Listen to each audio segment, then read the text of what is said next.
So why don't we just start with that? Whereas on March 23rd, 2015, the board adopted a resolution in support of AB 101, Ethnic Studies for California High Schools.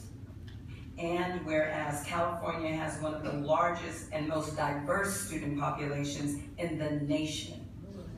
Whereas people from historically unrepresented ethnic backgrounds make up over 76% of the student population in San Diego Unified, with more than 45 languages spoken in district schools, and whereas given San Diego Unified's annual increase in diversity, it is important that students build knowledge of the various racial and ethnic groups in the nation. Now, therefore, be it resolved, the Board of Education of the San Diego Unified School District amends the Ethnic Studies Resolution to provide for the following actions. Be it further resolved, regardless of the outcome of the Alejo Bill AB 101, the work to establish and implement ethnic studies in San Diego Unified School District will continue. Be it further resolved, the Ethnic Studies Advisory Committee overseeing the implementation of ethnic studies for all San Diego Unified students is comprised of at least 60% K-12 educators, college-level educators, parents, students, and community members. Be it further resolved, the Ethnic Studies Advisory Committee begin meeting immediately to develop recommendations as to how ethnic studies can be implemented and accessible to all students in San Diego Unified School District throughout their K-12 educational experience. Just to be true to that, the committee actually met last night. So,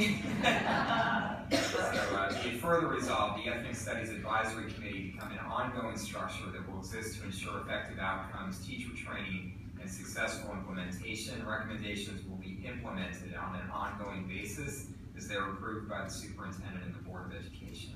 Okay, so now we're all going to read the last one. Ready? Begin. Be it further resolved, the Ethnic Studies Advisory Committee will ensure all meetings are open to the public. And that is adopted today after we vote. Any further comments? Would you like to make a comment? Yes, I would. Yes. Yeah. Well, first of all, I'm very supportive of this ethnic studies measure.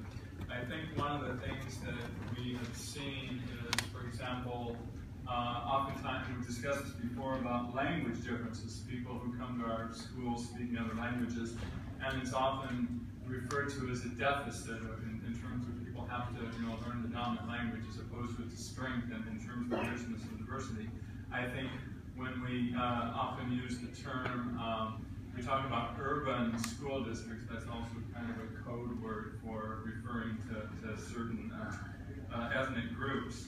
I liked the comment that one of the students made about this is really, what we're talking about is really implementing the Common Core. The whole point of Common Core is critical thinking and looking at issues from a variety of perspectives. And as one of the students also mentioned, this is something that benefits all of the students of every race, of every background, that we all benefit or enriched by learning more about each other. And particularly in a time when racism and other biases now tend to go more underground, it's not quite as blatant as it was in years past in terms of people openly expressing hostility and prejudice, but the institutional effects of it are still there in a lot of things that are going on.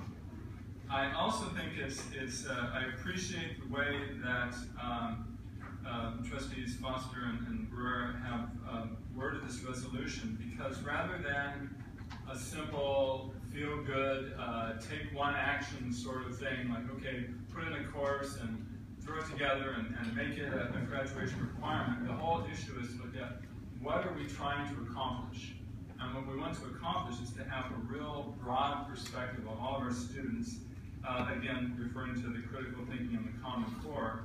And this has to happen from the earliest age all the way through high school. We don't want to wait till 11th grade and take a course and all of a sudden be enlightened on what's going on.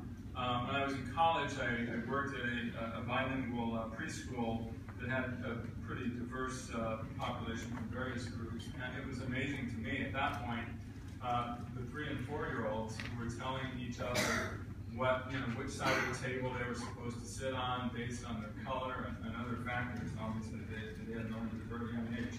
So we don't want this to be some sort of isolated thing that we put over here in a silo just to talk about it separately, but we want it to be something that is integrated throughout the curriculum from kindergarten, before kindergarten, all through 12th grade. And so I think that is what is thoughtful about this, that this group is not just going to come up with one simple, like I said, feel-good solution, but actually a program that's honestly and carefully looking at it. And the process that this group is going to undertake, I believe, will be the process that an ethnic studies course undertakes, which is to have real critical and creative thinking about what is the best way to go about this. So for that reason, I just want to say that I very strongly support this resolution.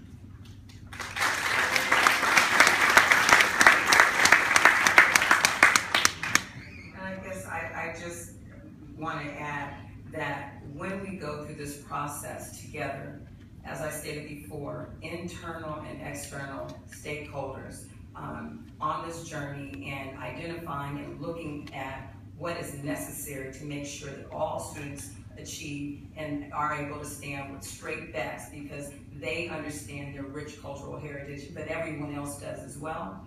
I think that on this journey, we are going to arrive at the fact that it is necessary for all students to graduate with that experience. So this is just the beginning of a process with the result that is going to work for all children. So thank you for being here and speaking and supporting and co-leading this work.